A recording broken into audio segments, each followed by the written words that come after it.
見てみろ、この町も隔離されて捨てられたんだ。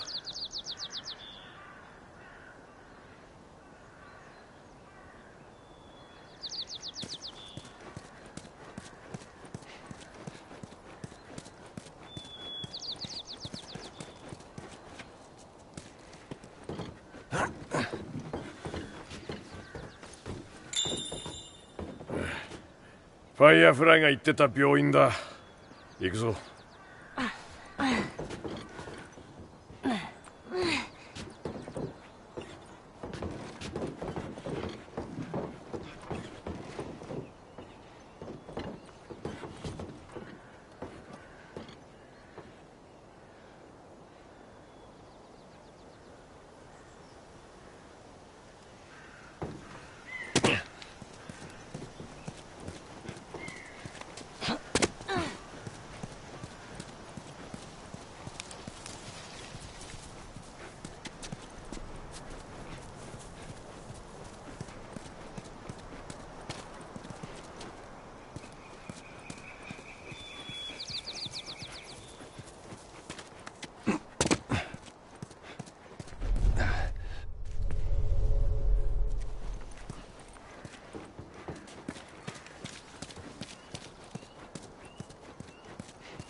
ここを通っていこうか。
あの頃は何もわからなかった。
あのはしごが使える。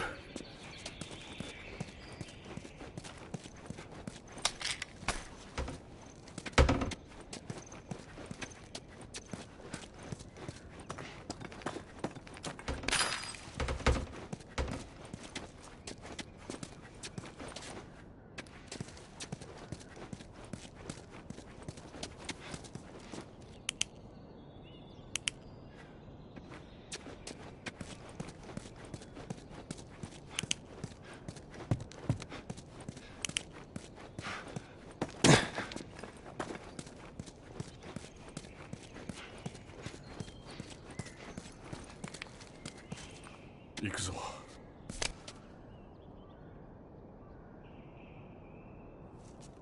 エリー。エリー。何？はしごだ。来い。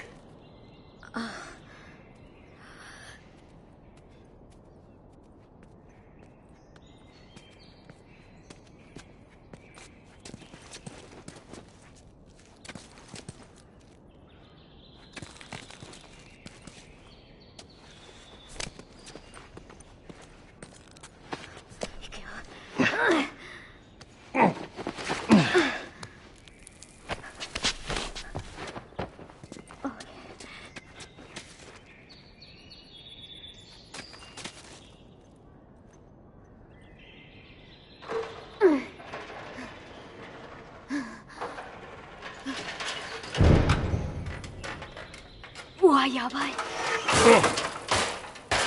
どうした？エリー、エリー。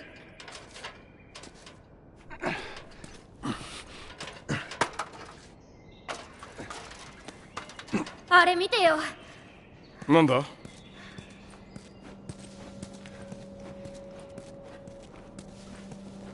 何もないぞ。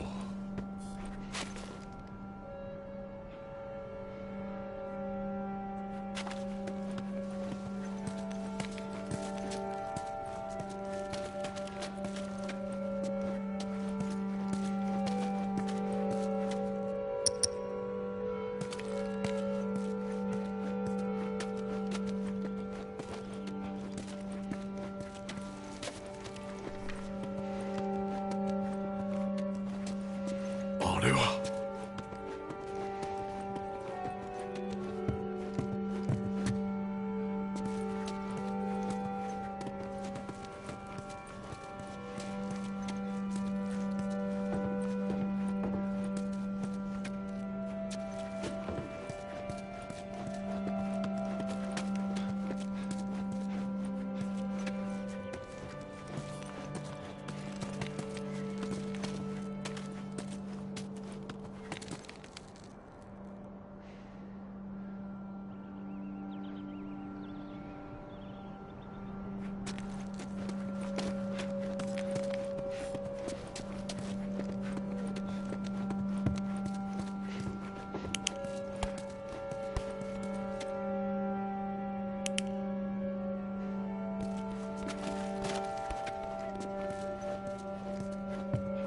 これ嘘みたい。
早く。信じられん。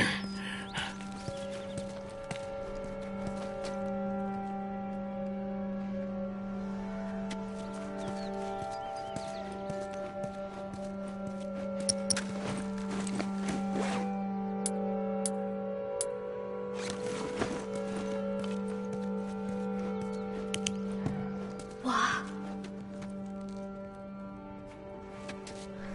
あれ見て。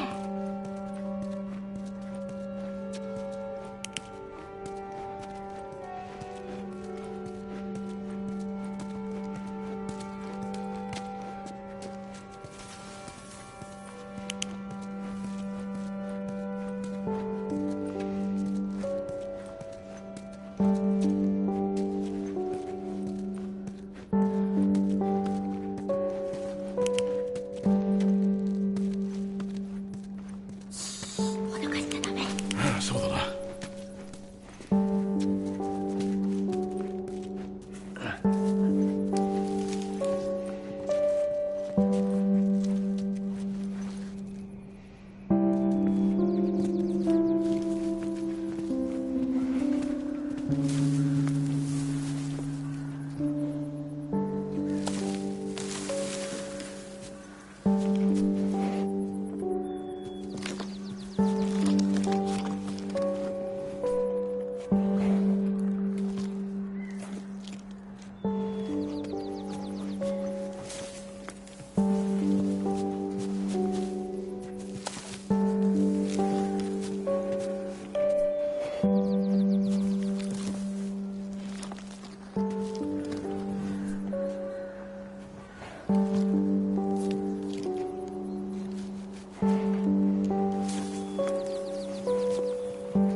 やめてもいいんだぞ。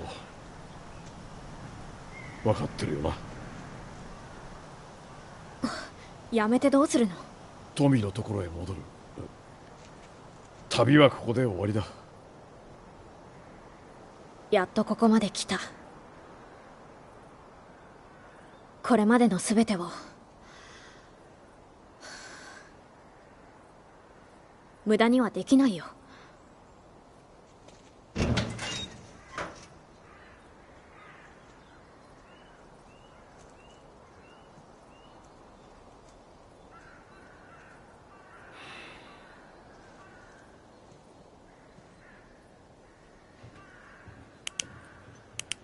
ねえ、私のためなのはわかる。でもこれは終わらせないと。そしたら好きなところに行こうよね。ああ、一緒に行こう。こいつを片付けてな。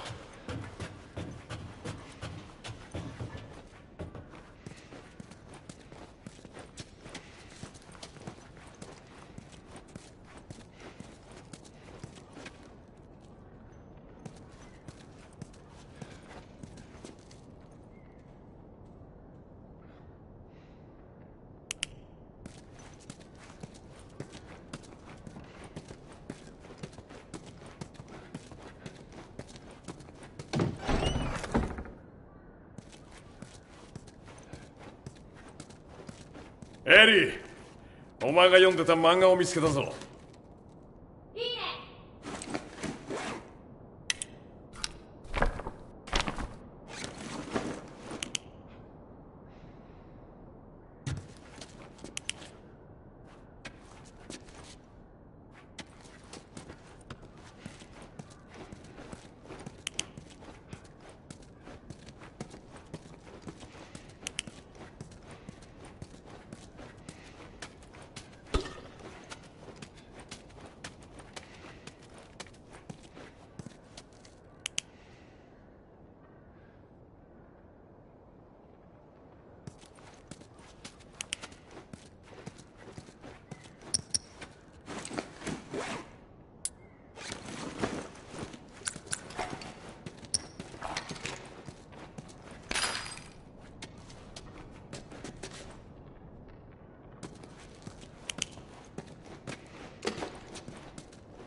昔を思い出すよ。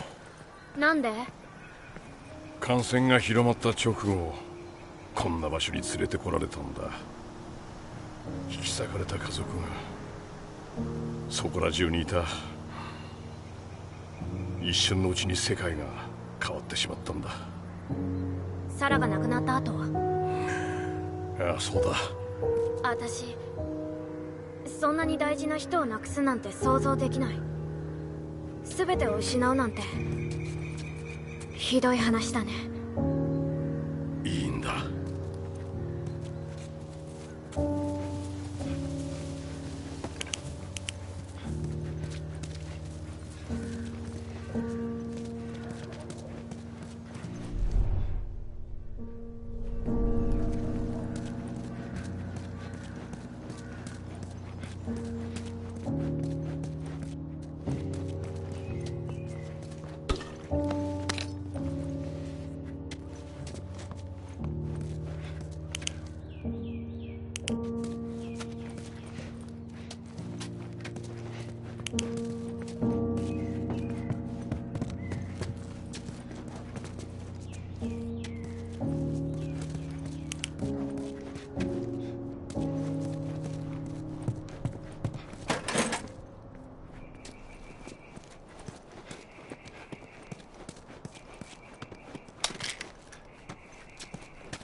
作業できるな。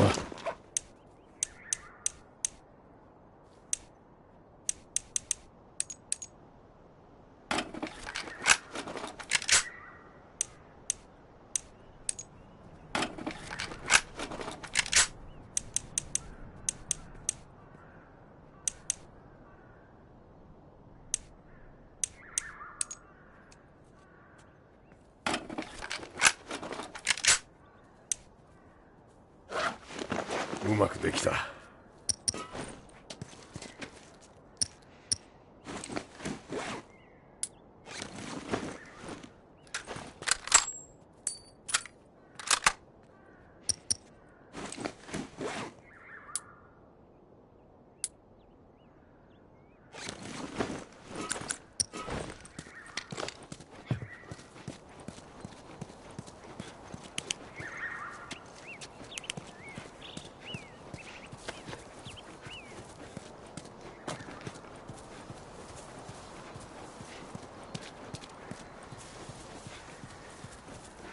ねえジョエル、渡したいものがあるの。これマリアが見せてくれて、私持ってきちゃった。欲しいかなって。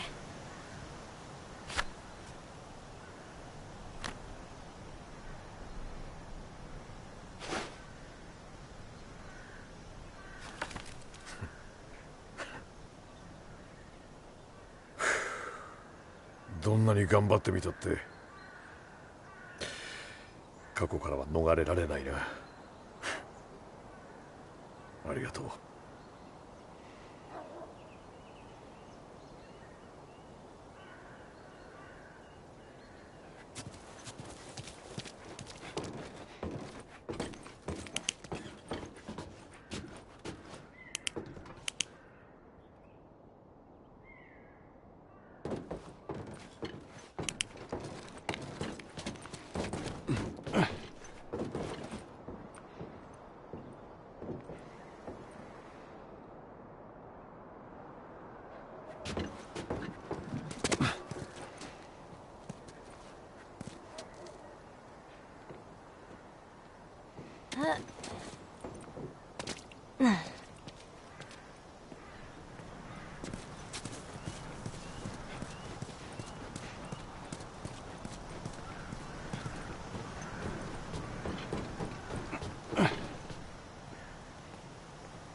今度は前とは違うよ、絶対。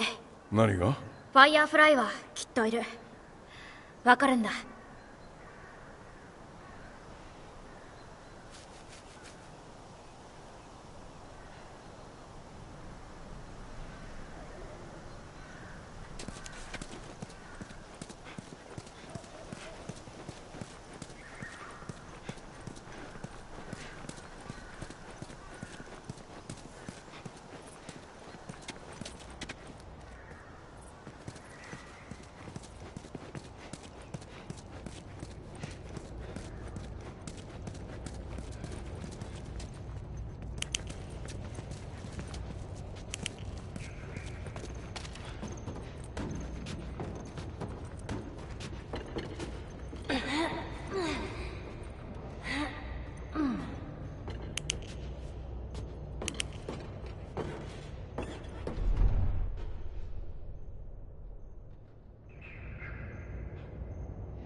クソ野郎。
ひどいよ。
やったぞ。これで全部だ。そうみたいね。耐えて生き抜け。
死ねよ。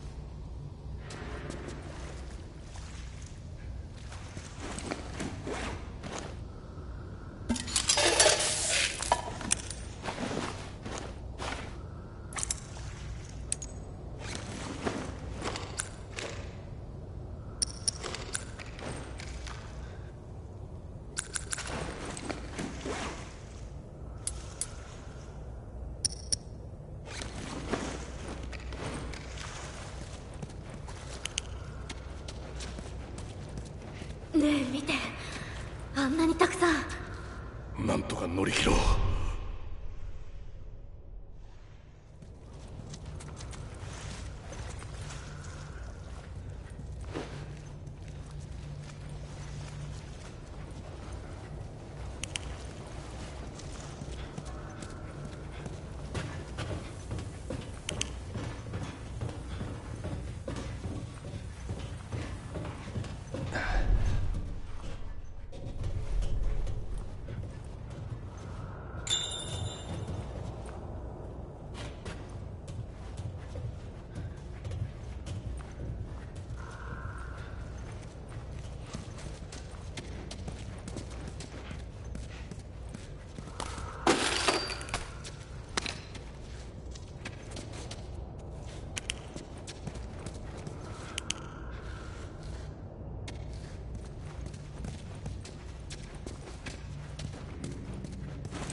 よし、あの箱を落としてくれるか。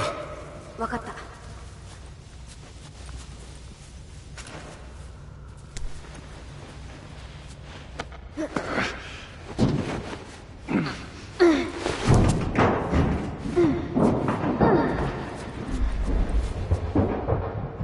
オーケー。下気をつけて。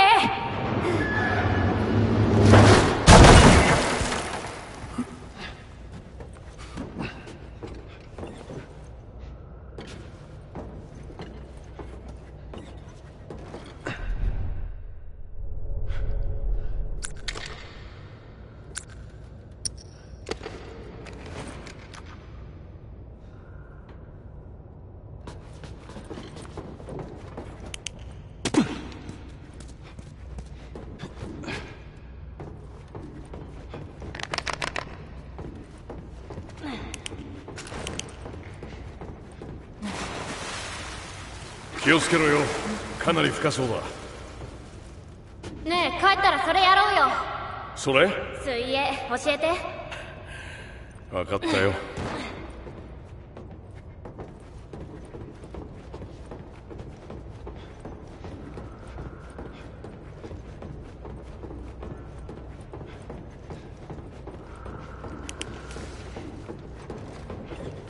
届かないよ。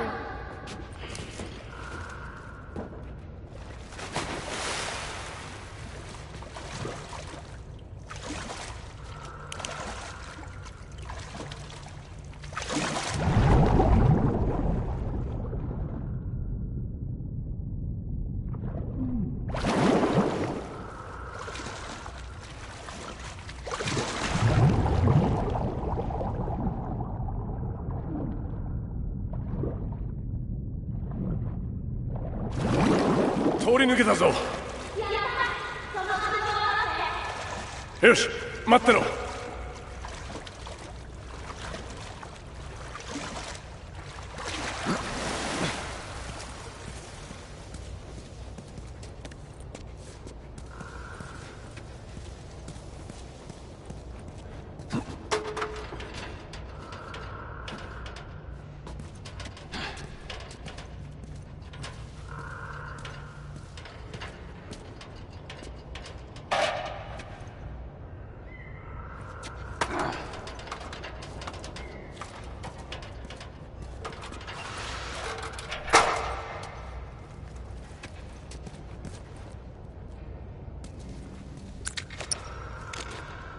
橋を通れよ。そっちは浅いからな。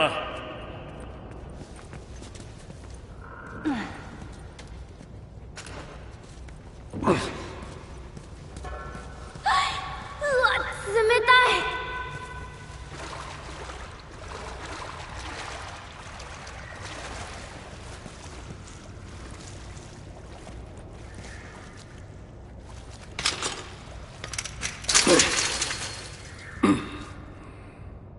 このドアもダメか。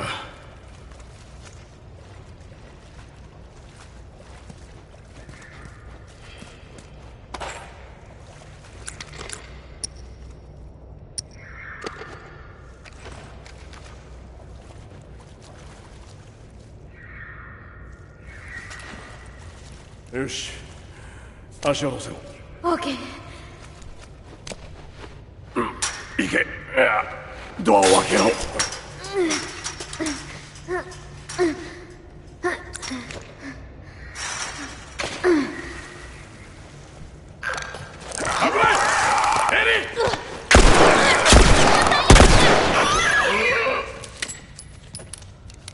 無事か？うん、びっくりしただけ。こいつらの滅亡が楽しみ。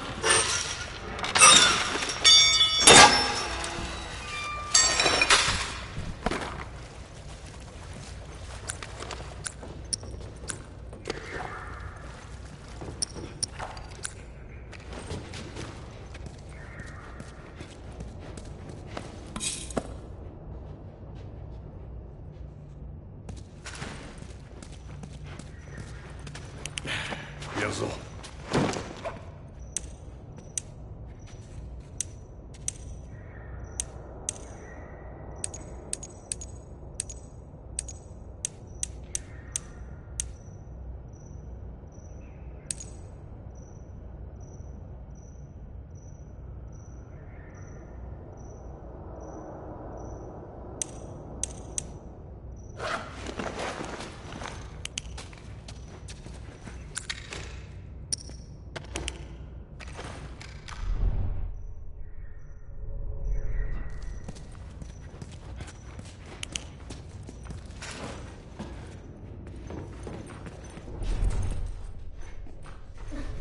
気をつけて。ね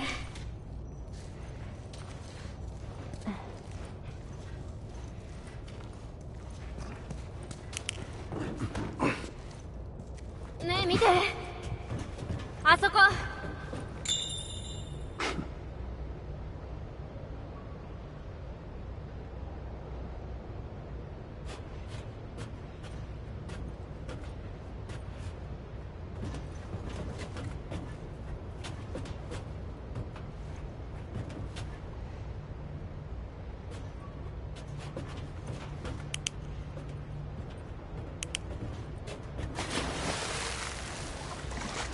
動くなよ。どこにも行かないよ。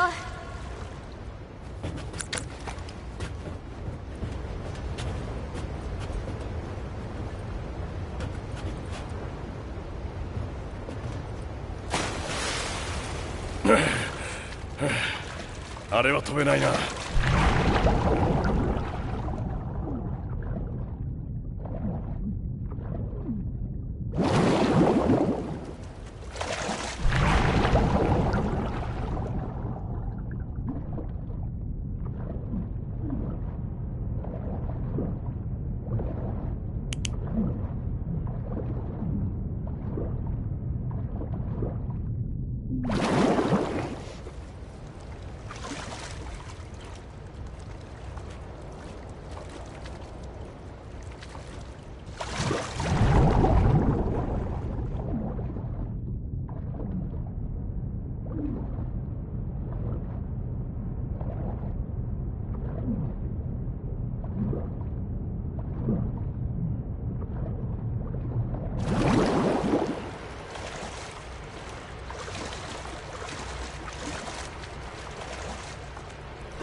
よし、乗れ。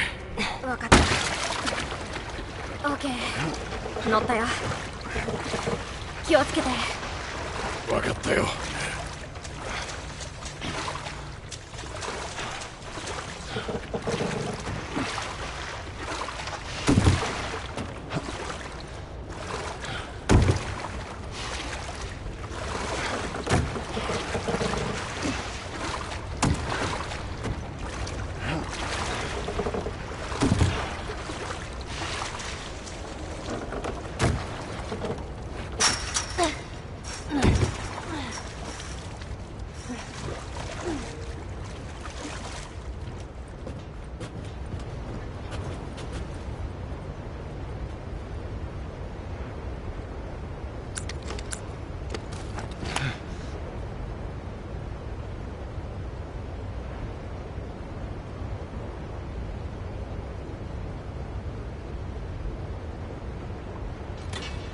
下がってて。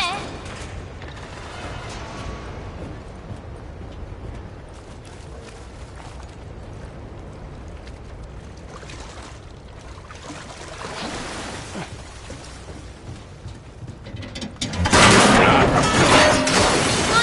どうしたの？はしごが壊れちまった。どうする？なんとかするよ。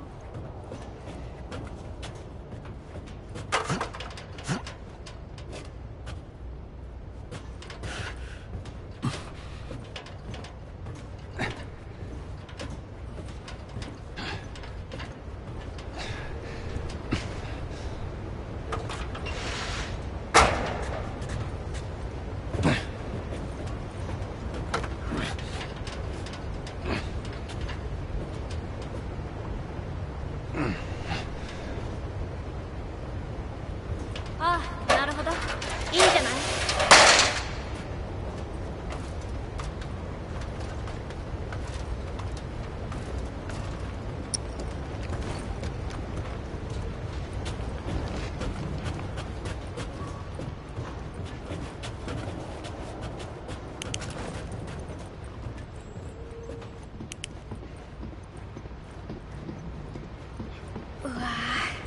俺が先に行くからお前はついてこい。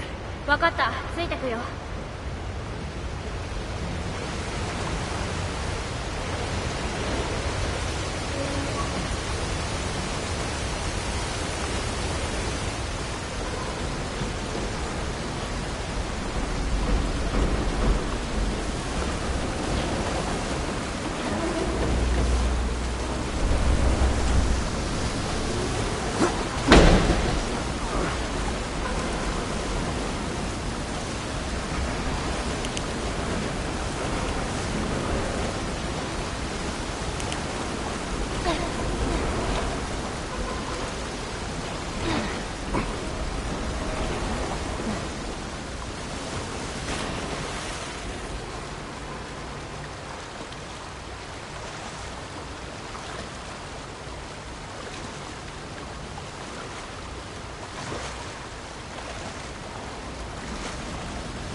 よし、来い、飛べ。受け止めてくれる？もちろんだ。な、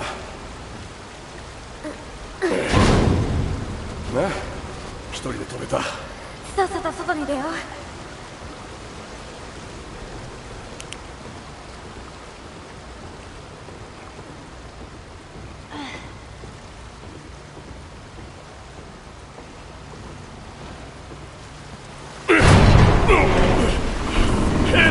行け。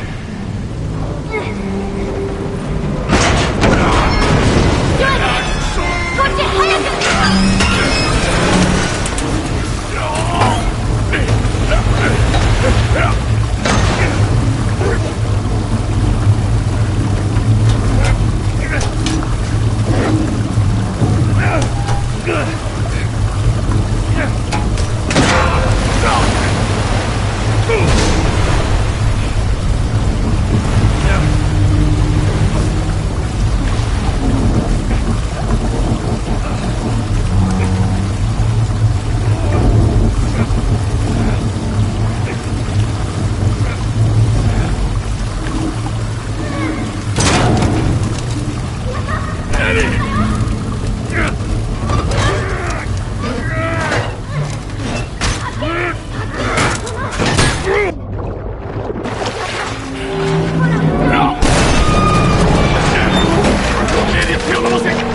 早く。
頼む。手を上げろ。息をしてない。とっとと手を上げろ。おい、頼む。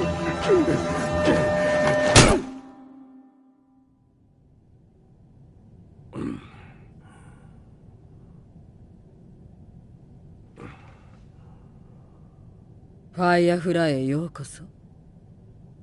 悪かったわね。知らなかったんだ。エリーは無事だよ。蘇生した。よくここまで来たわね。どうやったの？俺じゃない。エリーが頑張ったんだ。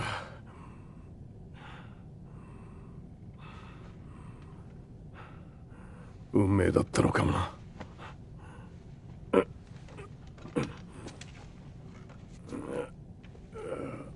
ここまでの旅で仲間は死んだ。何もかも失ったの。そこに突然あの子を連れてあんたが現れた。本当に運命かも。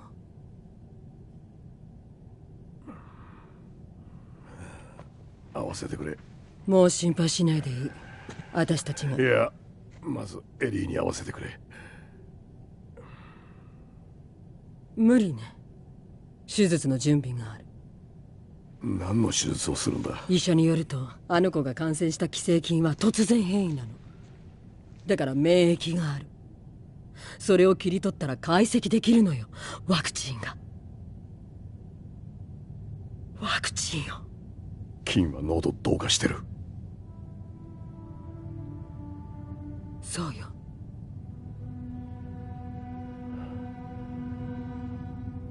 他のやつにしろ。他にはいないの。おい、今すぐエリーの場所。やめて。わかるわ。でもあんたが感じてる辛さより私の方がずっと辛いの。赤ん坊の時から知ってる。母親にもあの子のことを頼まれた。じゃあなぜそんなことをする？もっと大切だからよ、あの子よりも。それしか方法がないの。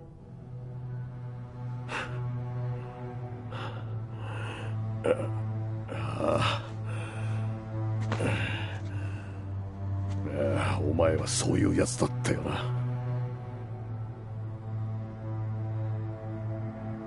外に出して、もし抵抗したら撃ちなさい。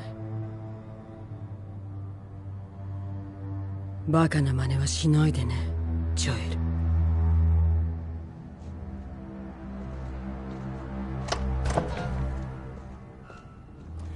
ル。立て。聞こえただろう。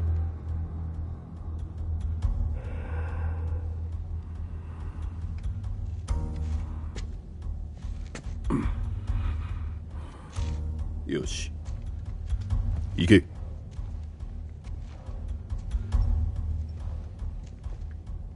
歩けよ。撃ってやろうか。どっちだ。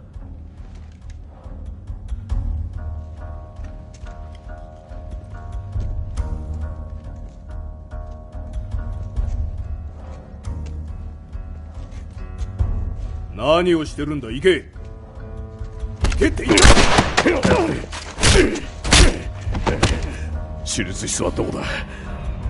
時間がない。どこだ。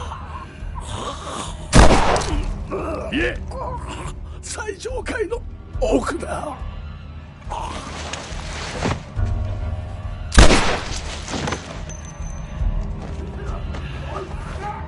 クソ。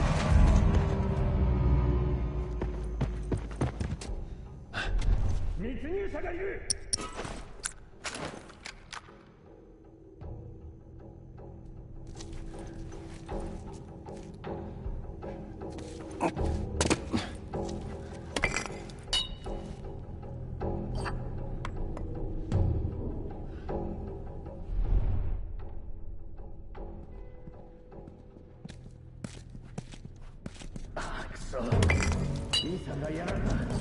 何？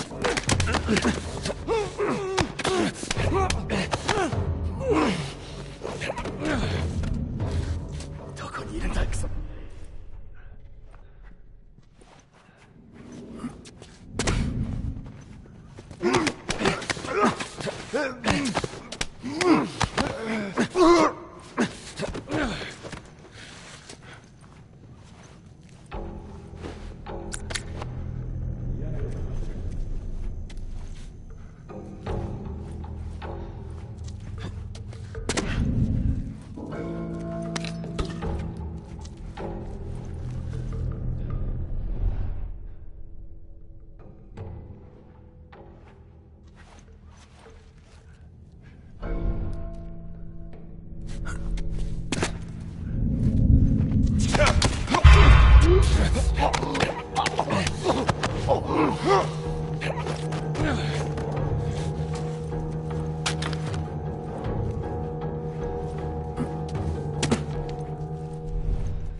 ここ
だ。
てめえは押し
奴の脇に回れ。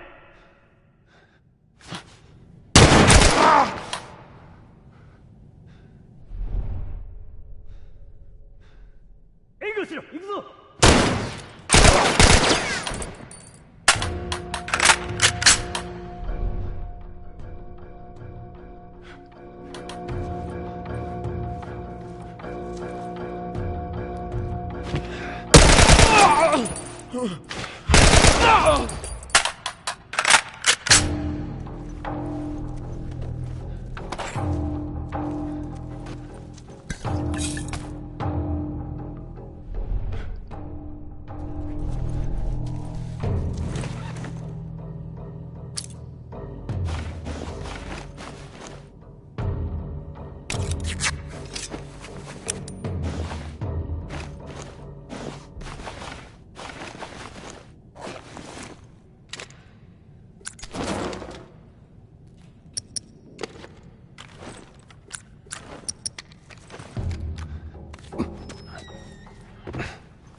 何の騒ぎだ。聞いた。やつはここだ。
お前聞こえたか。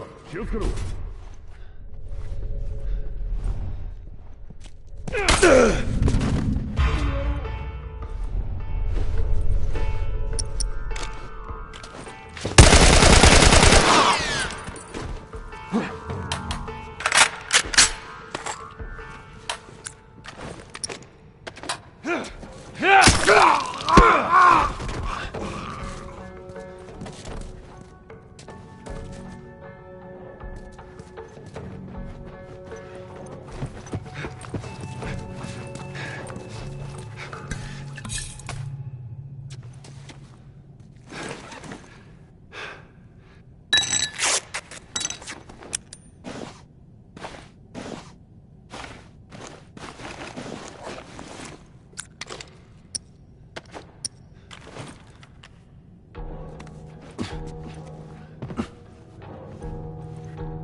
4月28日、マーリーンは正しかった。少女の病原菌は今まで見たこともないものだ。免疫の原因は不明。過去のケースと同様に患者のコルディセプスの抗原価は血清と脳脊髄液で高い値だ。患者の血液培養は心筋培地においてコルディセプスの菌を繁殖させた。しかし白血球の割合と絶対数は全く正常のままだ。炎症性の細胞質分裂は見られず、脳の MRI を見る限り感染患者に通常見られる大脳変力系における心筋の増大は見られなかった。我々は実験においてこれを再現する必要がある。ペニシリンの発見と同じくらい人類の歴史における画期的な出来事だ。何年もさまよった末にようやくたどり着いた。我々人類はようやく自分たちの運命を変えられる。我々が払ってきた全ての犠牲、そして無数の命がこれで報われるのだ。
4月28日午後5時半。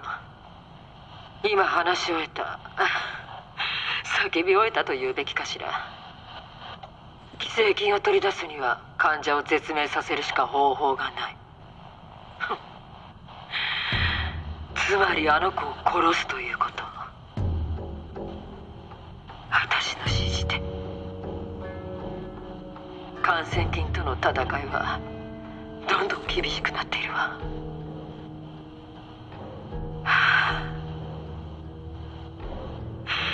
もう疲れた。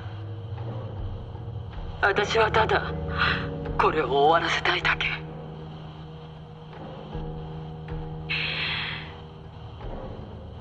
だからやるわ。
よし、ここだ。今行くぞ、エリー。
おい、回り込め。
やられた。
サプライズでもあるのかな。それで何にも。そっちは？この辺りを調べる。お前らだ、あっちを見てこい。くそ。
突入者がいる。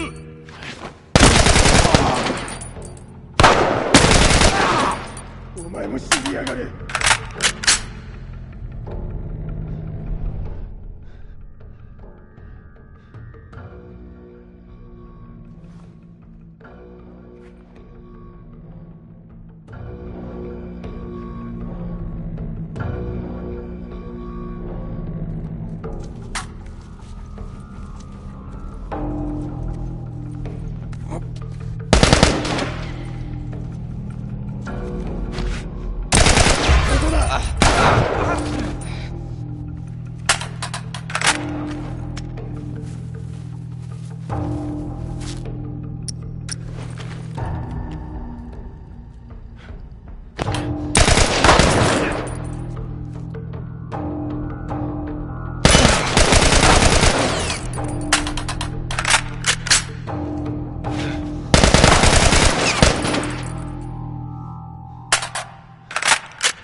時間を稼げる。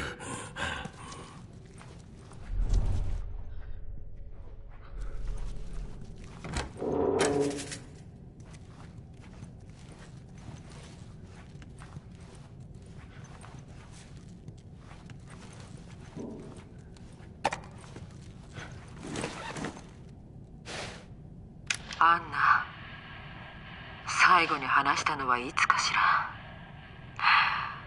手術を決行することにしたわ。他に選択肢はなかった。あなたとの約束通り全力を尽くしてあの子をずっと守ってきたの。あの子のためにできることは何でもしてきた。自分を捧げてきたつもり。でも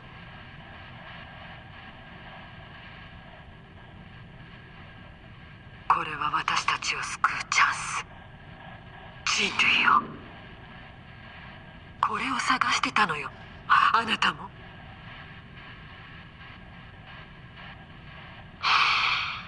ジョエルを消せと言われた。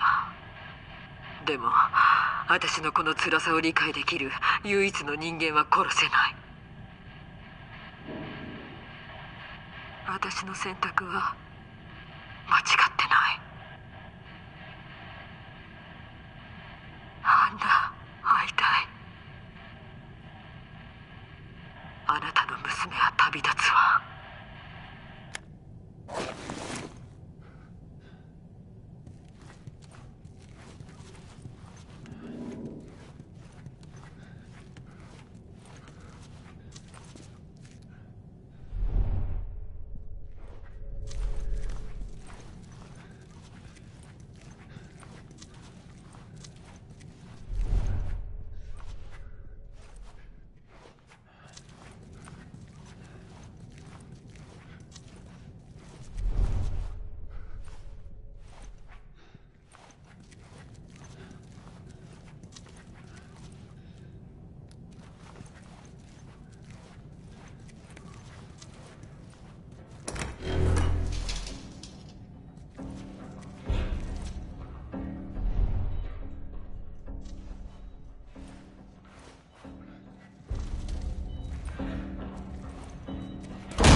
ドクター、何をしてる？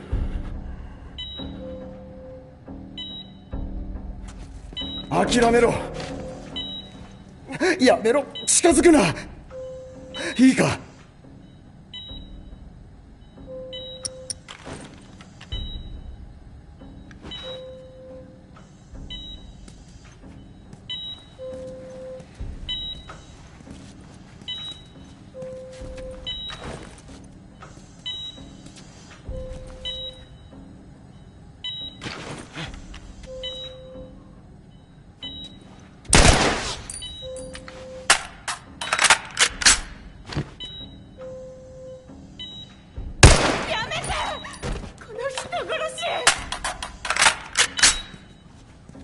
キャリー、落ち着け。さあ来るんだ。大丈夫、大丈夫。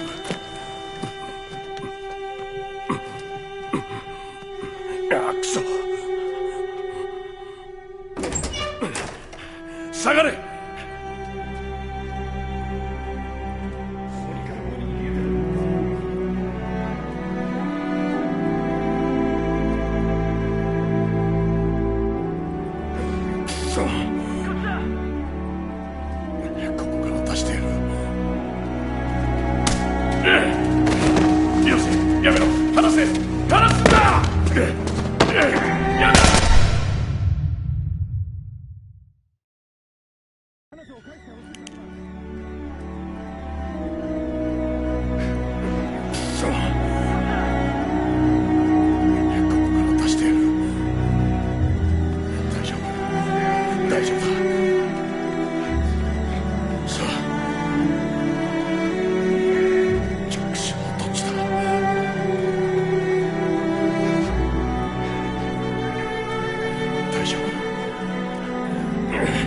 大丈夫だ。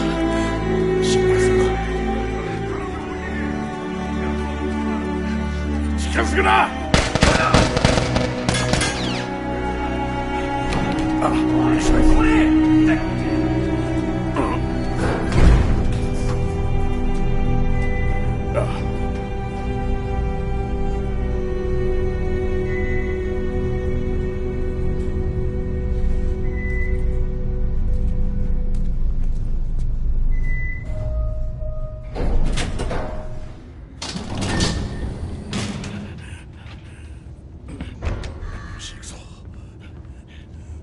その子は救えない。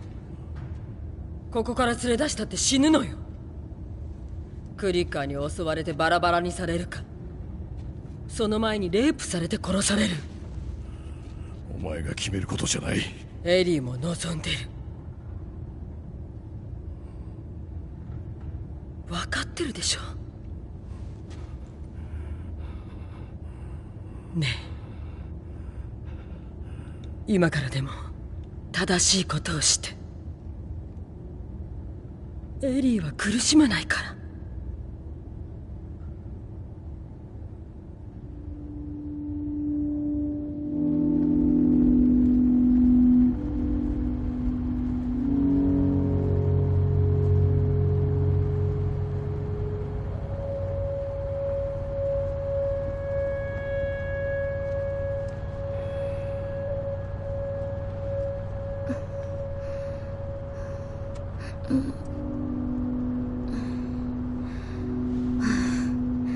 何よこの格好。まだ寝てろ。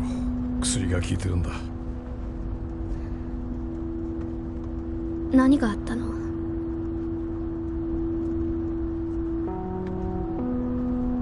ファイアフライを見つけた。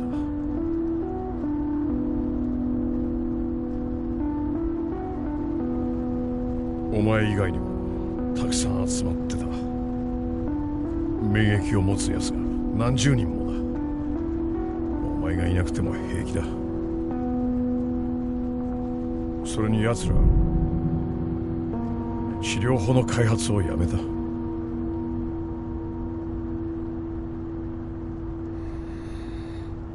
今は帰り道だ。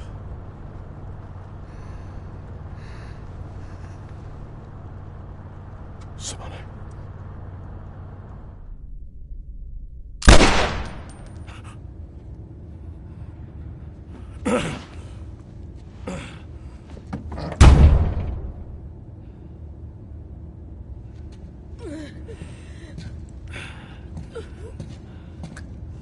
待って、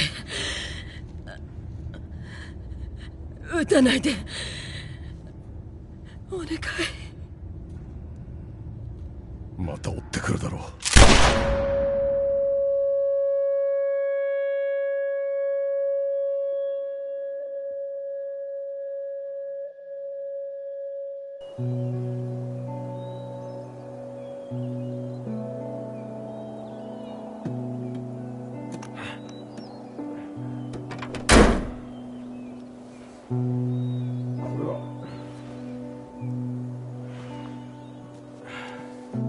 ここからは歩きだな。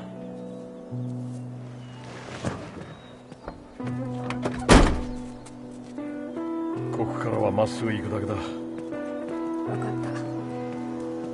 っああ、綺麗だろ。た。うん。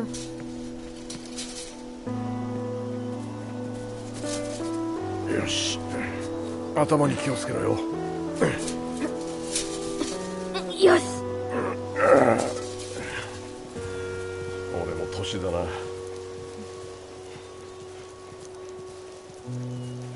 まだ行ってなかったと思うが、サラとはしょっちゅう山に登ってた。あいつの方が得意だったけどな。お前ともいい友達になれたはずだ。きっとものすごく気があったと思う。うん。さあ、下を見ろ。もうすぐだ。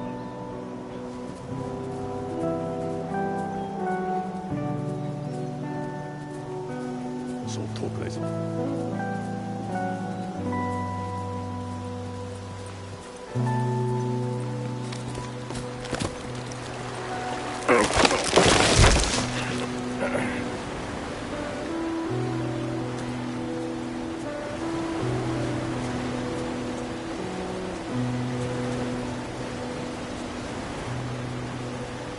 よし、任せろ。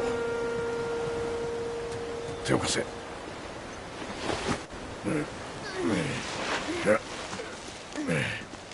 よし、行こ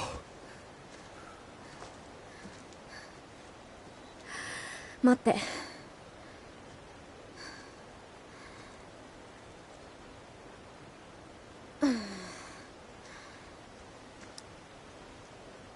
ボストンで噛まれた時だけど、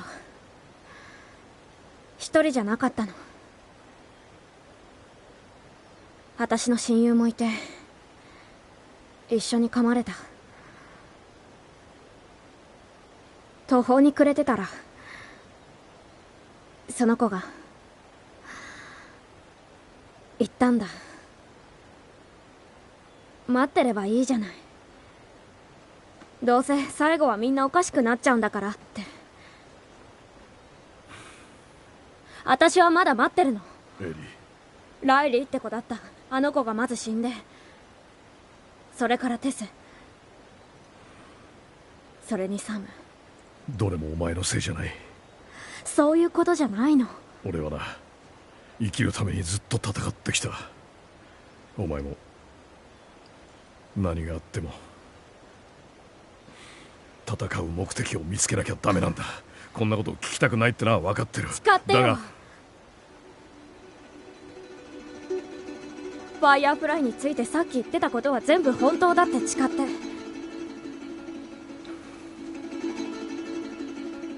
誓うよ。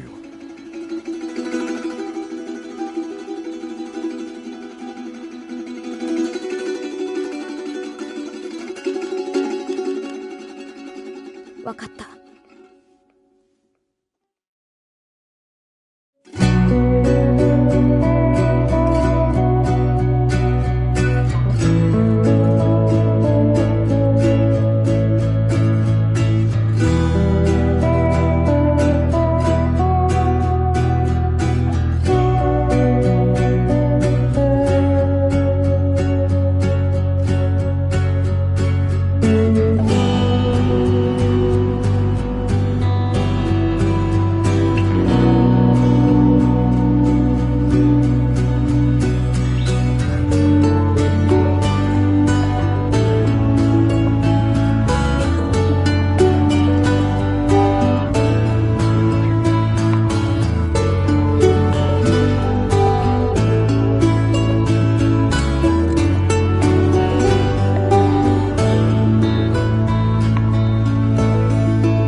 Yeah, making the new IP is how can I put it? It's just don't do it.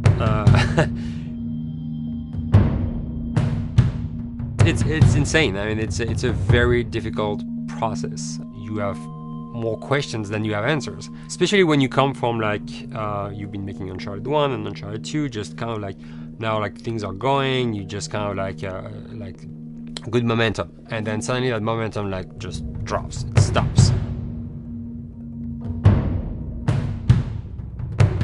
It's a very challenging process to create a new IP, and you're gonna fail over and over again, but that's what it takes. New IPs are really hard.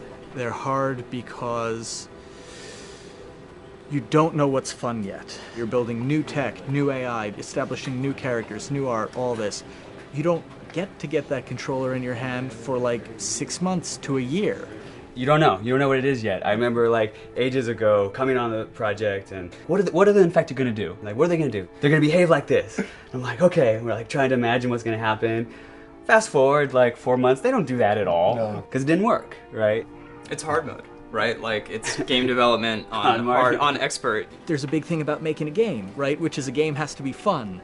You get your first build where everything's working. You got player mechanics. You can walk around the world. You can shoot. You can melee attack people. You've got the AI in there. They're very intelligent, very difficult, and it's totally not fun because they snuck up behind you and murdered you in a second, and there was no way to figure out what was going on. We're making a game, by the way. Hey, James.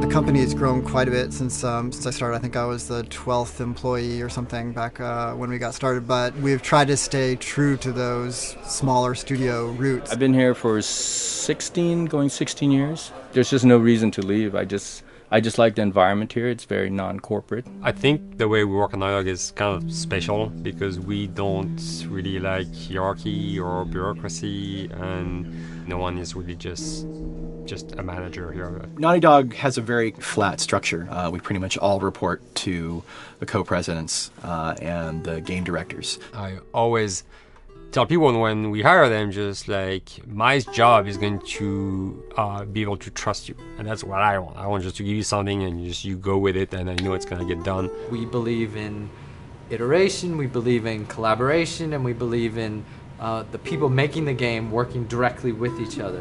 When we have designers and artists, animators all mixed up, anybody that's working on the same tasks, the same characters, the same areas, put them next to each other so they can communicate a lot better. We don't have a lot of meetings because if you need something to get done, you just walk over and you talk, and then you go back to your desk and you finish it up.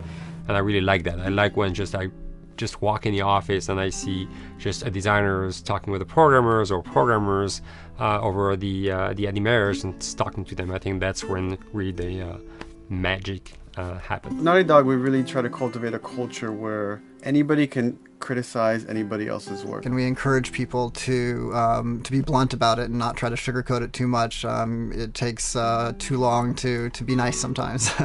It's not personal. It's based on more like how can we make a better game. We want everybody to have a voice. We want to cut out all the bullshit if we can, making sure that people are making decisions not based on ego, but what is going to benefit the game. When you see that people trust your opinion and that they value it, it's such a great feeling. You really feel like you're working as a team on a collaborative effort. We want to sort of remember where we came from and you know why we were successful then, and try to continue that success now. We make games. That's what we like to do.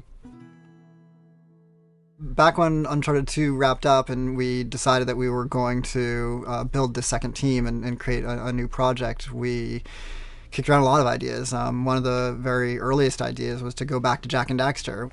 It's really near and dear to us. We really love those characters in that universe, and we think that there are some interesting stories still to be told there. We started to realize that it was not going to do justice to the franchise that the fans had fallen in love with. It would be shifting it so far in a new direction that we felt that effort would be more justified in developing a new IP.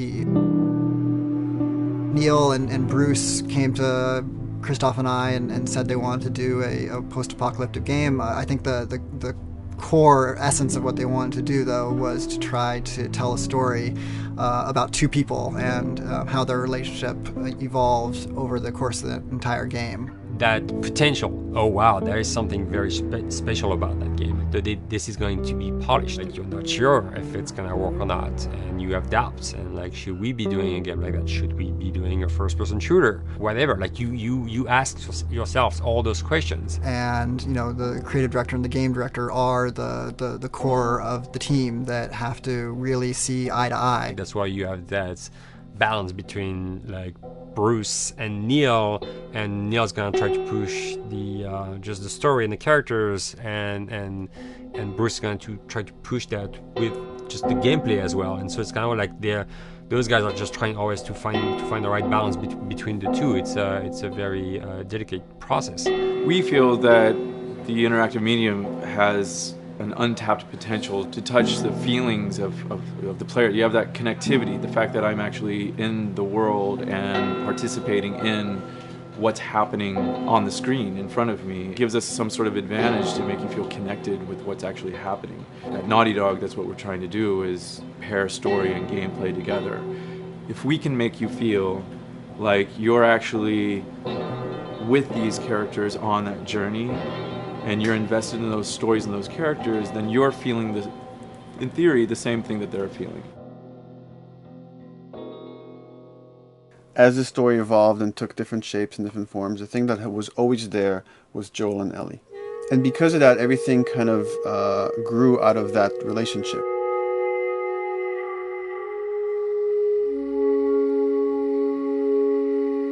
We've seen kind of that role of the anti-hero change, especially over the last 3 to 5 years, to where before it was like the thick-neck mercenary kind of guy. For this game specifically, for this story, we needed something new.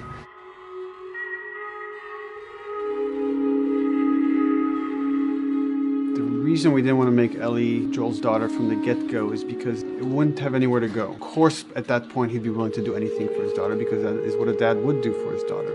They didn't even know each other at the beginning of the story. Then we start from scratch. It's almost like the player has the same relationship to Ellie as Joel does. And we could take our time to build that relationship between these characters. And if we do it right, then the player will be feeling that same growth that Joel does. And we're kind of mirroring that emotional relationship between the two.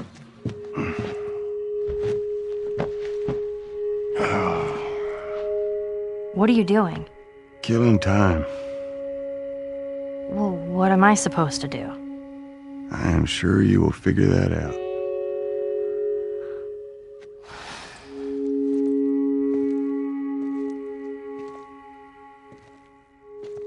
Your watch is broken. It's exciting that Neil wrote something like this, where he's like, I don't want to make the stereotypical characters. I want to make real people in this crazy situation and these forced to make decisions that are really tough. Like, what would we be like in those situations? I mean, we weren't consciously trying to pick male or female for characters. You just try to pick characters and just be honest with who they are. It almost doesn't matter, right? Joel's daughter could have been Joel's son. Ellie could have been a boy, and Joel might have been Tess. You could have swapped those roles, and I think the story would have still worked. The focus on female strength, it's so unique. You get to see what's so powerful about a woman through all of these female characters, which makes this game wonderful and unique. There's a crew of Fireflies that'll meet you at the Capitol building. That's not exactly close. You're capable. You hand her off, come back, the weapons are yours. Double what Robert sold me. Speaking of which, where are they? Back in our camp. We're not smuggling shit until I see them. I want Joel to watch over her. Whoa, I don't think that's the I'm not best Ellie. with him. How do you know them? I do think having a strong female character, especially like Ellie, is so rare in video games.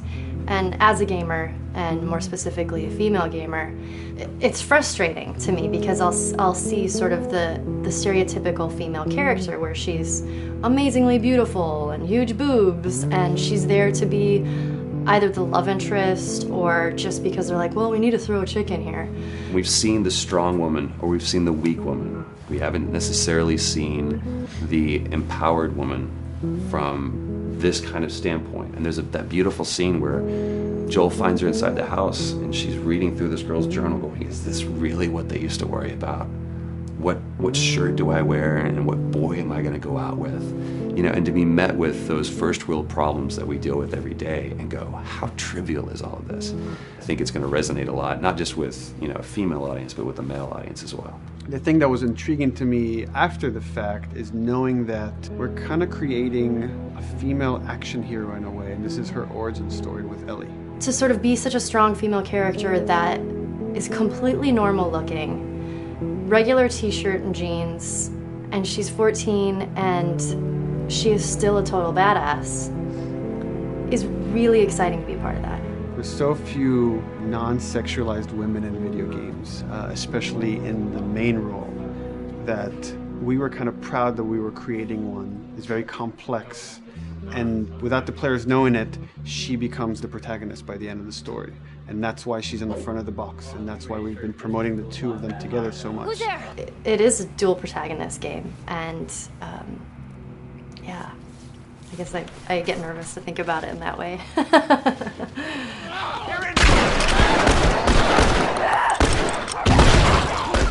We couldn't talk about it. In fact, in interviews we've been lying about it, saying you never play as Ellie because it was so important for that to be a surprise. Sorry, journalists. Here we go.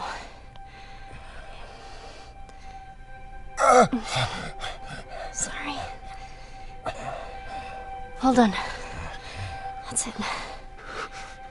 The tone of the game was set pretty early on that we knew that we wanted to make a really grounded story. We knew that we wanted to make the player feel the sense of tension and dread and go through the same emotional roller coaster that Joel and Ellie were going through. One of the things we kind of struggled with is to say, well, if we want to really ground this world and make it so like realistic, maybe we shouldn't have anything that could be perceived as a monster. Maybe like by just having an infection that just killed people, and it's all about humans and how they deal with this post-apocalyptic society and how different people decide to survive. Maybe that would be enough. And what we realize is because we're making an action game, a lot of the storytelling happens on the joystick. And once we remove the infected, it's like all of a sudden now we can't tell the story through gameplay of what happened to the world. And that's where we kind of went back and kind of brought the infected back in, because it lets you see, once you're fighting them, the threat that people had to deal with, that otherwise would just be very cerebral and people could talk about it, but you couldn't necessarily experience it yourself. In a novel, that might work. In a game for us, specifically an action game, it didn't work. And from there, when we start kicking around those ideas, and we're just like, what would be cool just to play?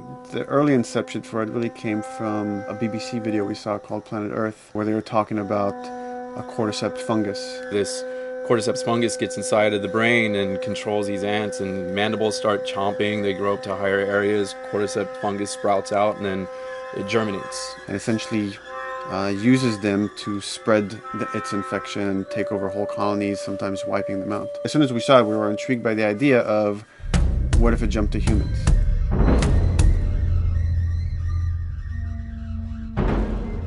So what would happen? How would people react? What would happen to society? As we're trying to develop the look of the infected, we went through so many different iterations, some that looked really alien and subhuman, some that looked just essentially like zombies, and we couldn't find like an original place for them. But one of our artists just did this kind of photo mashup where he took a bunch of images of diseases or images of fungal overgrowth, and he kind of mashed it all together and he threw it on this person. It was a very iterative process, making sure that the fungus felt properly integrated, like it was part of the body, growing out of the body. And not just fungus growing in the head, but it's tearing the face apart, cleft down the middle, this gaping maw of a mouth with the crooked teeth. And it's in great agony as its humanity and its brain is still somewhat functioning. Maybe you still have some human cognitive abilities or thought process back here. This isn't some decaying corpse on the ground. This is a living thing that's going to be coming after you in the world. The fungus is always the focal point. So you can see from a distance, oh, this guy's infected. I can tell straight away. In fungus, they have these beautiful saturated colors, and we really like that conscious of this something so horrific that it's going to like stop at nothing. It's relentless force of death, and yet elements of it are beautiful. It's not just about gore. It's not just about everything about it being scary, because to us it's actually scarier when things on it are somewhat benign or somewhat beautiful. It was evident that we were onto something that was quite a bit different and something that we hadn't really seen before, which was eerily human but very disturbing.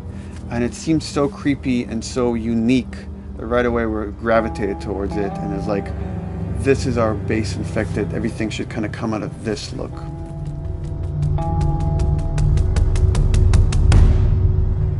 So once we had this idea of the face-splitting kind of look that eventually became what we called the clicker stage. We went to great lengths to create a full biological cycle for these things. So in the early stages, you don't actually see too many signs of the fungus surfacing out of the skin. It's kind of underneath it, like people have lumps starting to show. The eyes will be kind of cloudy or lopsided because the fungus kind of originates inside the head. That moves into the next phase, which is the clicking phase. And if they mess with the eyes, we end up saying, well, how do they get around? Oh, echolocation. And they use a form of echolocation to track down their enemies. Just like bats, or even some blind people can see by making a clicking sound, a sound that on its own wouldn't be very scary. And then to associate it with something that people in this world are very fearful of, so that as you're exploring an environment, all of a sudden you hear this click, and you're seeing everybody just get frightened, just everybody duck, everybody hushes. Great.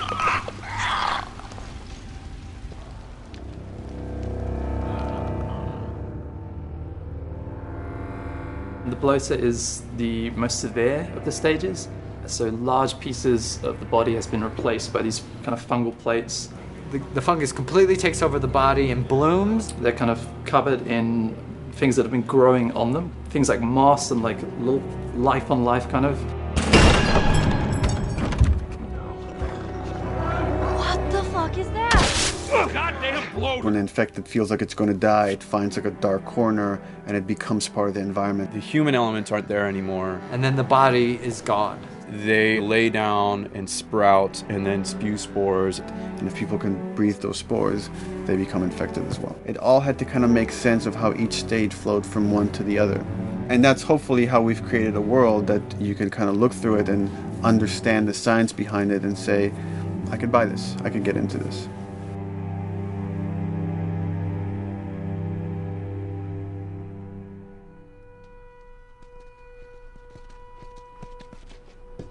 Mandatory evacuation. Evacuate to where? What do you think? Quarantine zone. See, some places got a heads up before the infection showed up. Most didn't. Over the course of Joel and Ellie's journey through this game across America, you find all these different societies, all these different enclaves, and you get to see how do they deal with the infected. Without the manifestation of this infection, you can't have these people making those interesting choices.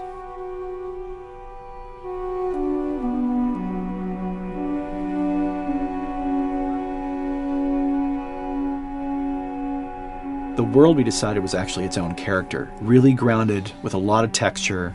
What happens, after 20 years of the fall of man, when no one's taking care of anything? This book called The World Without Us describes in detail how much fighting on a day-to-day basis we have to do to keep nature back. And once you stop doing that, how quickly nature can reclaim that. As they talk about New York, and how every day they pump water out of the subway system. That system breaks down. Within 2 days, the whole city is flooded. And once water gets introduced, then structures collapse pretty quickly. Trees will sprout, and wind will carry those seeds over, and gutters get clogged, and then when it rains, water fills up, and then pretty soon you have vegetation growing over there, and once you have vegetation, concrete breaks pretty easily for when there's a tree and roots breaking through that. Even some of the stuff we did on Uncharted, you know, exploration of how temples were ruined. What if you took those ideas and put them in Pittsburgh or Boston? And obviously right when that happened, you can imagine that being pretty terrible to look at. But you think about 20 years later, and with rainwater filling up those sinkholes and then those becoming like little marshes with lily pads in them. We had this wonderful piece of concept art we developed really early on, and there are all of these wild animals that have escaped from a zoo and over the past 20 years have bred, and now they have herds roaming these cities. And that's something that tells you that life goes on and this world is worth saving.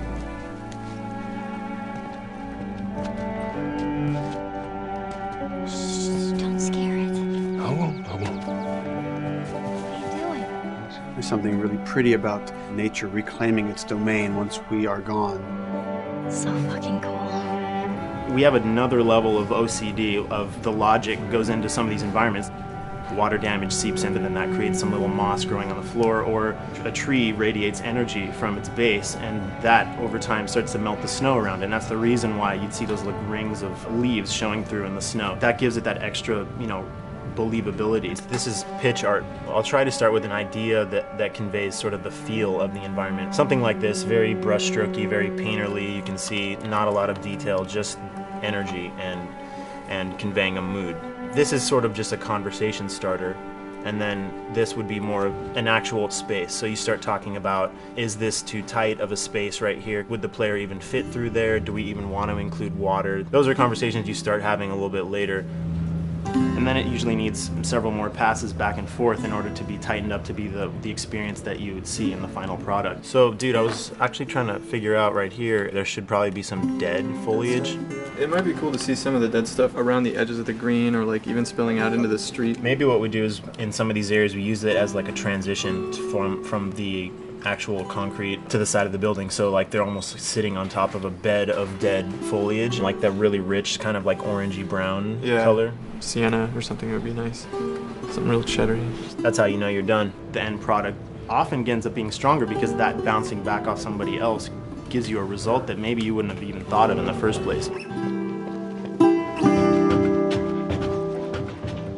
All right, here's the bridge. That's our way out of here. As far as concept art goes, definitely the ultimate goal is just helping everybody as much as possible. Me and the background artist will work together. I'll often just go to them because they've got like a really, really good like visual imagination. At some point, you came in almost like flat on.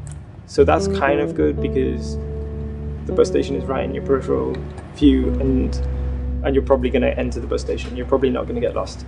But it doesn't at all utilize this cool architecture here, like the bus station sign. Like that's a really distinctive silhouette, and it's a really interesting sort of architectural detail.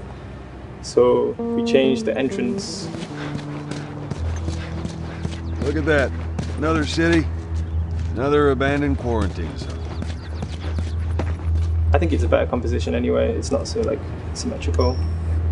And I think that was done so that this sign read better. If you didn't see the word bus on it, you might not know it's a bus station. So I think that helps. Everything we're doing in the environments is relating back to what you should be feeling in the story or what's happening to these characters. So is that everything you hoped for? Jury's still out. But man, can't deny that view. Come on, this way. When we first came up with Ellie and Joel, we had this idea in our heads of who they would be, but we didn't necessarily know the voice. It took us a while to find our Joel, but for Ellie, I think Ashley was the second or third candidate to walk in, and right away we knew. Yeah, you know Why what? are you so scared all of a sudden? Because I'm a coward, okay? So just get your shit, and let's get out of here. Damn it. I'm not like her, you know.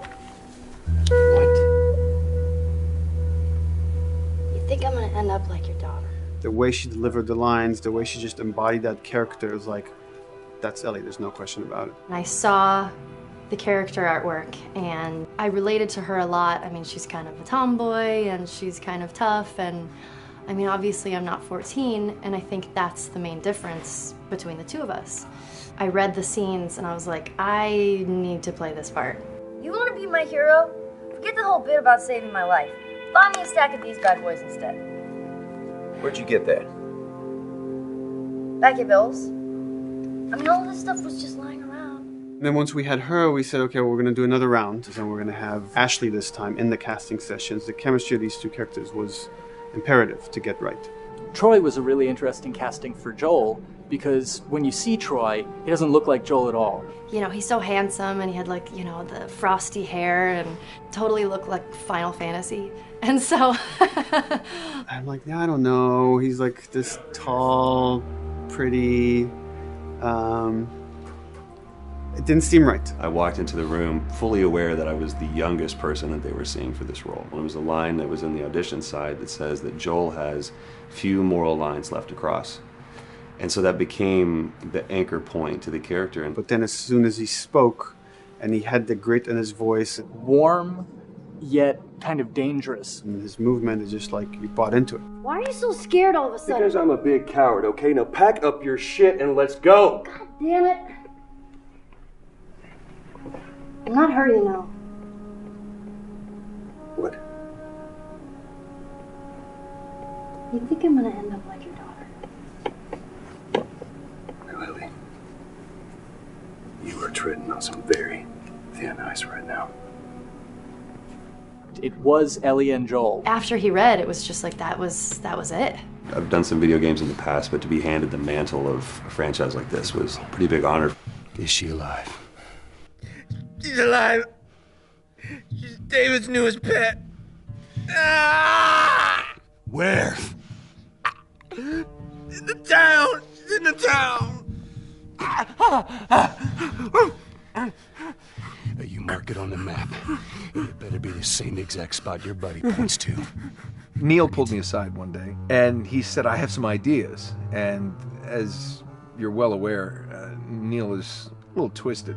He came up with this character, and, I just jumped at it. It was such a departure from everything I've done here for Naughty Dog, to say the least. Name's David. This here's my friend James. We're from a larger group. Women, children. We're all very, very hungry. To be able to put on a voice that, hopefully a lot of people won't know, won't notice that it's even me. Because we didn't want it to be Drake. Drake eating people, that's a whole nother game. How did you put it? Tiny pieces. See you tomorrow, Ellie. Certain voices that I can do wouldn't fit the David's artwork, but he showed me the art, and I said maybe it's something like this, where everything's, it's very quiet, and just, he's not really sure, and the voice can break a little. And he just looked and goes, yeah, that's it. So I'd love to tell you we hashed it over and we talked. No, it just, I looked at the picture and I tried something. He said, yeah. A few weeks back, I sent a group of men out a nearby town to look for food. Only a few came back. And turns out that the others had been slaughtered by a crazy man. And get this, he was with a little girl. You see, everything happens for a reason. Claire. Ashley, she brought humor to it. She just has some really great comedic timing. The way she reacts to the things around the world with a little bit of sarcasm, that teen kind of like trying to get a rise out of you. Now watch your step as you're going out, because it's going to be a little... It just brought a certain levity to the story that the story needed. You didn't even realize it needed it until she started doing some of that stuff. Oh, I'm sure your friend will be missing this tonight. Mm-hmm. It's light on the reading, but it's got some interesting photos. Now, Ellie, that ain't for kids. Whoa! How the hell would he even walk around with that thing? Get rid of that. Well, hold your horses. I want to see what all the fuss is about. Oh, why are these all stuck together? I'm just fucking with you. Bye-bye, dude. Throughout the course of shooting over these past couple of years, Ellie and I have kind of morphed into each other, which I know sounds so cheesy. Neil always asks, he's like, well, what would you do in this situation? I think the most important thing that Ashley brought is a sense of capability to Ellie's character that wasn't there in the beginning. The very first thing we shot involved her being pulled out of a car and attacked, and Joel was supposed to go save her. It was written that Ellie sort of was just kind of watching on the side, just waiting till he was done, and I was a little frustrated because I was like, well, if this were real life, I would do something. We did a couple takes, and at some point she walked up to me and she said, I feel like I'd hit him. So we added in a part, like, right there off the bat, she's not just this damsel in distress. Right there, she wanted to fight back from her very first day of shooting. We didn't have it right initially. She needs to be more capable than initially we thought she would be, and actually that made us go back and rethink combat and rethink a lot of the areas in the game, and now she was going to take a much more active part.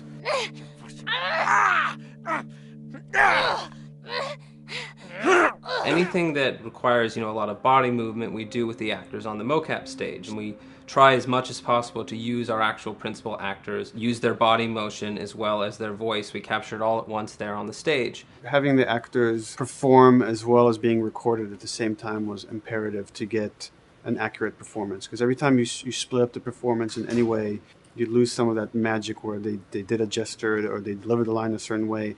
And those things have to be in sync, or there's just something subconscious that's like off-putting about the performance when you don't do it that way. You are treading on some mighty thin ice here. I'm sorry about your daughter, Joel, but I have lost people too. You have no idea what loss is. Everyone I have cared for has either died or left me. Everyone fucking except for you. So don't tell me that I would be safer with someone else, because the truth is I would just be more scared. It gives you the most authentic, most realistic performance, because you're actually there, not just making your own choices, but making your own choices based on the other people that are involved in that scene. So you get this truly natural approach to things, and it shows up. It's like theater in the round. You can do anything from any angle, and the smallest, most subtle thing we'll be able to pick up. There's no place to hide. So you have to be as prepared as possible, because you have no idea which moments they're going to use. There are these little improv moments and, little nuances that you get that probably isn't scripted, that just comes out of play, while they're performing. That mistake that is just blossomed into a really good idea.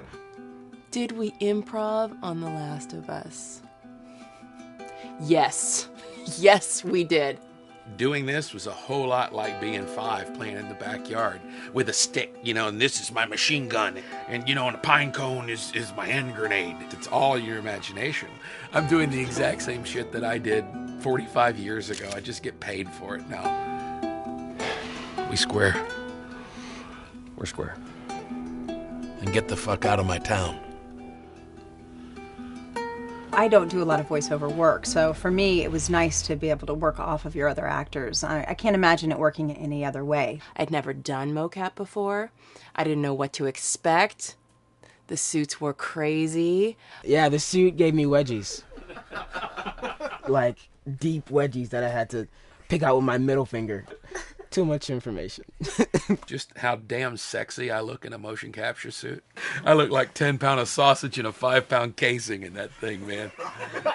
Once you get past the fact that everybody else and you look like weird clown people with these little dots and stuff, once you give over to that, it really was pretty easy to make it just feel like you're in the moment and in the scene. Everyone that was on this is a slam dunk. This isn't just another gig to them. And that creates a really cool energy for people to really start experimenting and playing jazz. Floor is yours. And action.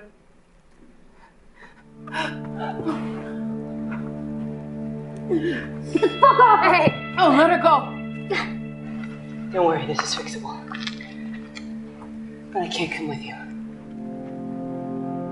Well, then I'm staying. Ellie, I want Joel to watch over. Oh, no. Bullshit, Absolutely. Ellie! This is not too. I could just take her to the North Tunnel and wait for me there. Jesus Christ. Just cargo, Joel. How do you know them? You know, we craft the scene out until it has a good feel, and then we pass it off to animation to clean it up. Real life motions don't necessarily always translate into gameplay. There's something that's usually missing, so we have to, maybe enhance the gesture or enhance the shoulder movements or a breath that you want to be able to feel, but you don't really see it, so you can't really feel it unless you see it. Is everything all right? Yeah, everything's fine. I could have him lean in here a little bit more, like this, take his hand down. When they're on stage, they don't necessarily have windows, so that weight of like really pushing and leaning in, it's something that we would have to accentuate. Give him a little bit more weight on that turn, or put his head down a little bit more. There's a lot of dialogue that gets said between the two characters. We have to bring that alive through animation, and we have what we're using as gestures. Why would they mow down all these people? Can't let everyone in. If you turned off the sound, you'd know that they were talking to each other. And that really helps accentuate the relationship that the two have together. We have certain animations that play in the beginning of the game on Ellie. She's traveling with Joel, who she doesn't really know. There's a lot of gestures to make her look nervous, just her overall stance. Later on in the game, they develop a relationship through the animation, not just the dialogue. You can see that she's more comfortable around him. If that reads well with the player, then, we're doing our job.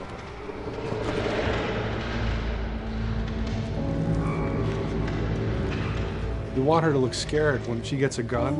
We want her to look scared of the gun. So if she's gonna aim, she wouldn't be like super trained aim. She would be more like some scared. But at the same time, it needs to look cool and feel cool to the player that plays. It's really just these little tiny details that we're doing, and it's coming across. It's working out well. We don't do facial capture. We don't track eye movements on stage. It's just the motion capture data. Everything that you see on the faces is hand keyed. As you can see, this is all of her mocap data.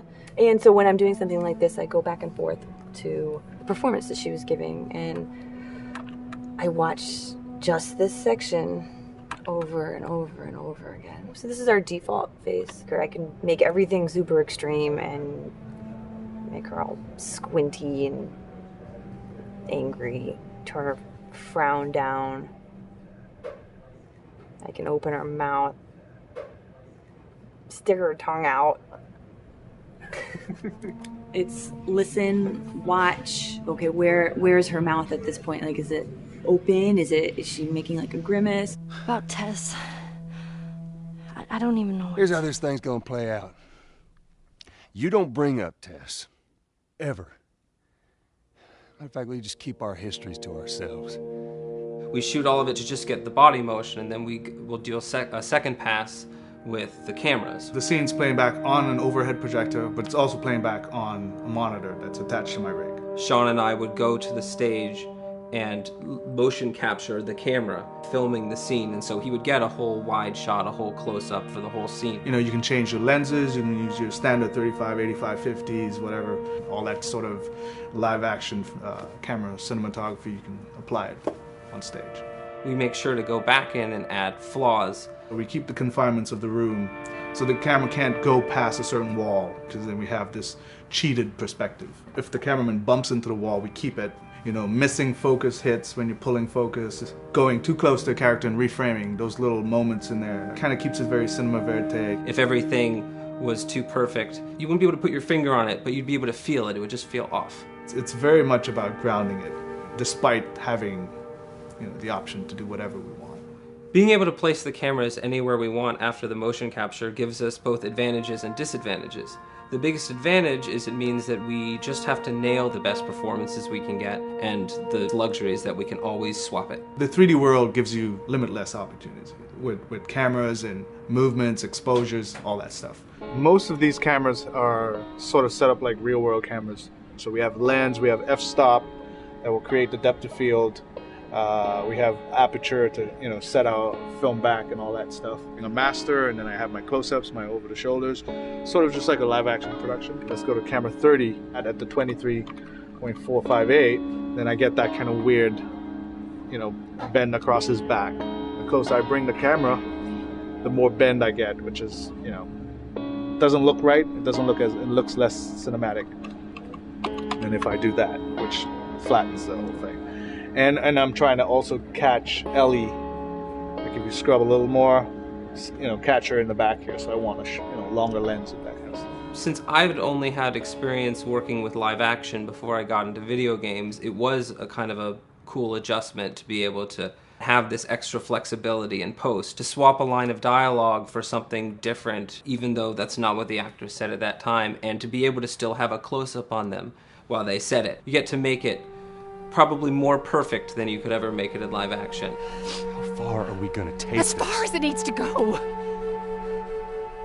Where was this lab of theirs?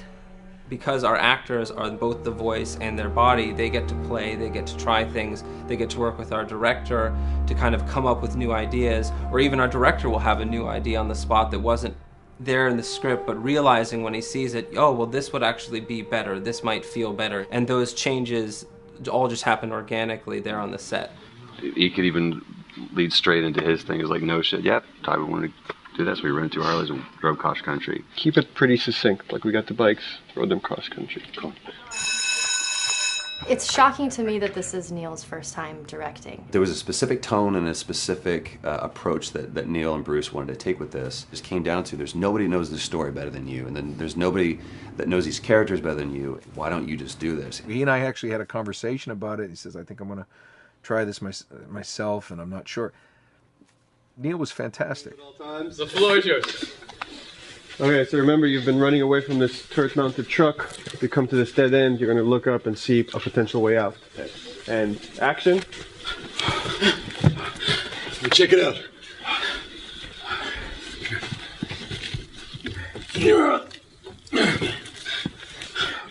I mean, his writing is honest, and it's dangerous, and it's natural. And I love his economy of words. He doesn't hit everything on the nose, so it leaves it open for you to interpret and bring some nuances and things like that. The entire process is collaborative, but really it's led by Neil's willingness to change and flow and decide something doesn't work, fix it right there in the moment.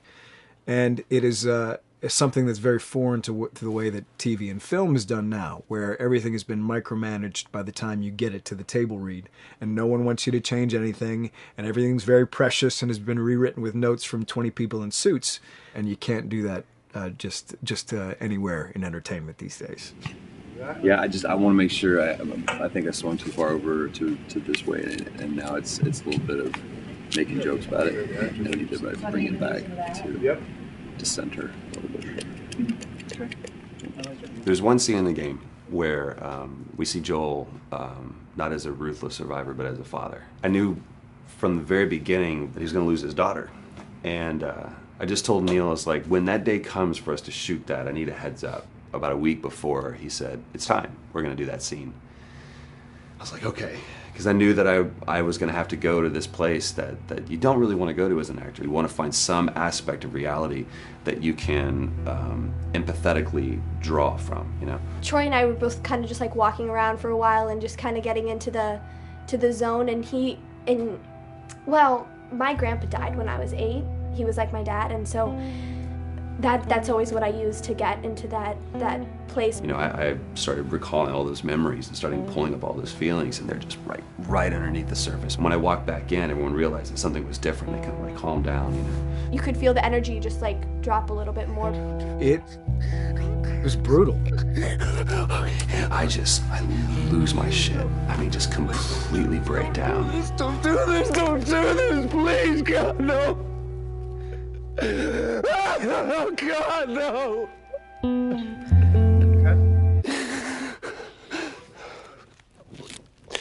The soundstage was deathly still.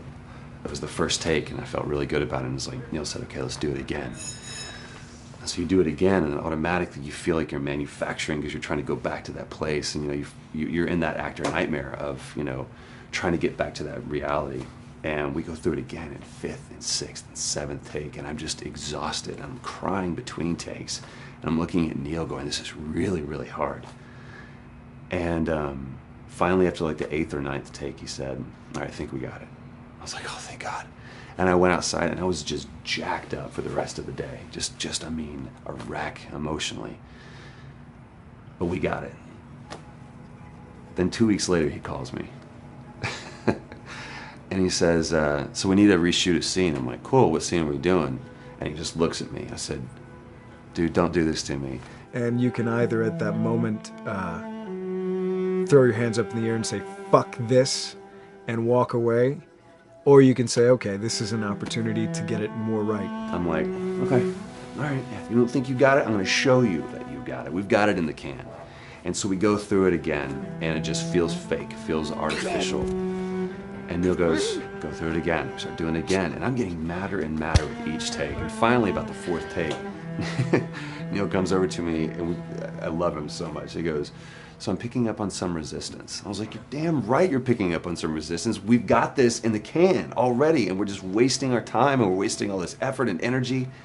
And then he started talking me through the scene. And he was like, what I need you to do is I need you to just strip yourself of all these ideas, and I need you to hit this beat, and this beat, and this beat, and this beat, which just makes it sound so mechanical, and it's such an emotional scene.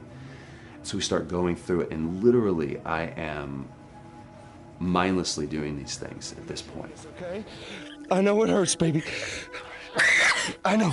So I'm gonna lift you up. I'm gonna lift you up. I'm gonna get you over here. Come on, baby. Come on, work with me, please.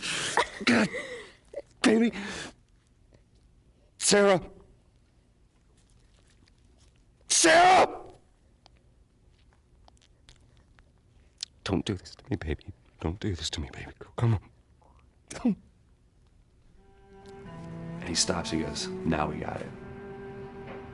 And I realized that the reason why I wanted that first take to work was because I wanted everyone to look at me and go, wow, what an actor. And that's not what the scene needed. Those moments where you just have to sort of calm your ego down and just go back and do your work. That scene actually works, not because of me, but in spite of me. And that really is the marker and definition of working with a truly good director. There are many like it, but this one is yours. Why don't you have a seat?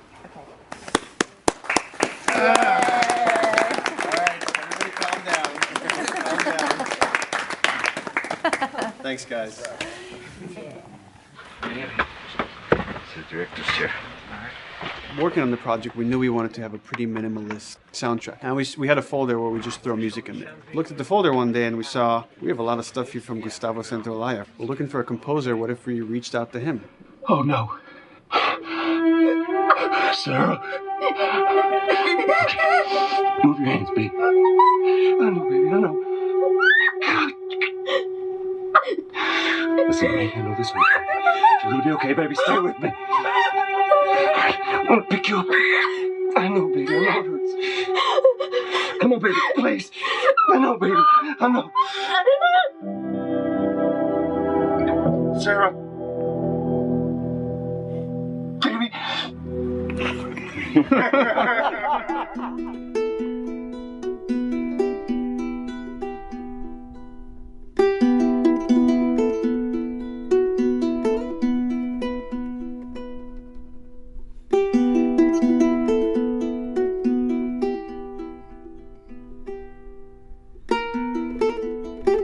My life has been and still is kind of like a road movie. I grew up in Argentina. I came to the United States in 1978 because we had a horrible political situation in Argentina. We had a military dictatorship where 30,000 people disappeared at the hands of the government and many other more were tortured, and I was blacklisted. It was just impossible for me to keep on living there. I've been in jail to